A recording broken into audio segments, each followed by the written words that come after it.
Assalomu alaykum. Hamyurtlar, musofirdagilar. Hozir juda ham dolzarb masalalardan bittasi rus tili sertifikati. Rus tili sertifikatini olish uchun rus tili sertifikat qilib beraman, imtihonga kelishingiz shart emas, oson yo'llar bilan olib beraman degan mashinalarga ishonib, pulingizni sarflab sertifikat qildirib yurmang.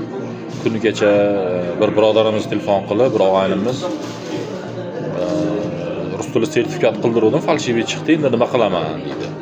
Endi nima qiladi endi? Kuydi pulga 12.000 rublga qildirgan ekan. Xo'p, sertifikat olish, agar rus tilini bilmasangiz, boshqa yo'llari ham bor.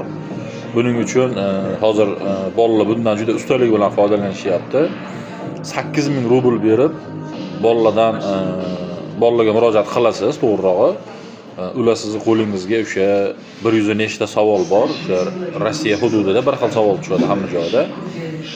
Qo'lingizga o'sha qog'ozdagi savollarni berishadi. Siz o'shani yodlaysiz. Kun davomida 2 soatdami, 3 soatdami, balki kechgacha yodlaysiz. Sizni olib kirishadi. Topshirib chiqasiz. Ba'zi holatlarda 3 marta, 4 marta kirib ham topshirolmay chiqayotgan bolalar bor. Bular haqiqatan ham umuman rus tilini tushunmaydi.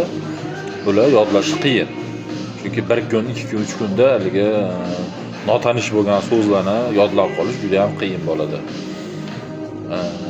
Buni boshqa yo'li bor, o'sha 8.000 pul sarflamasdan o'zingiz YouTube, Telegram, WhatsApp orqali o'sha savollarni topib, bemalol o'sha savollarga tayyorgarlik ko'rib, 10 kun, 15 kun davomida shoshmasdan yodlab, yaxshilab kirib topshirib chiqsangiz bo'ladi. Har safar qayta topshirgani kirganingizda 3.5 rubldan pul to'lov bor, uni to'lash, kimgadir 8.000 pul berib savollarni olib yodlash shart emas.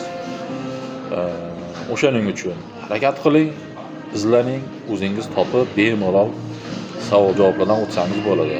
Agar juda topa olmasangiz, bizga murojaat qilsangiz, qayerdan olishni aytamiz. Biz sizga maslahat berganimiz uchun, qayerdan olishni aytganimiz uchun hech qanday haq talab qilmaymiz sizdan. Sog' bo'linglar, salomat bo'linglar.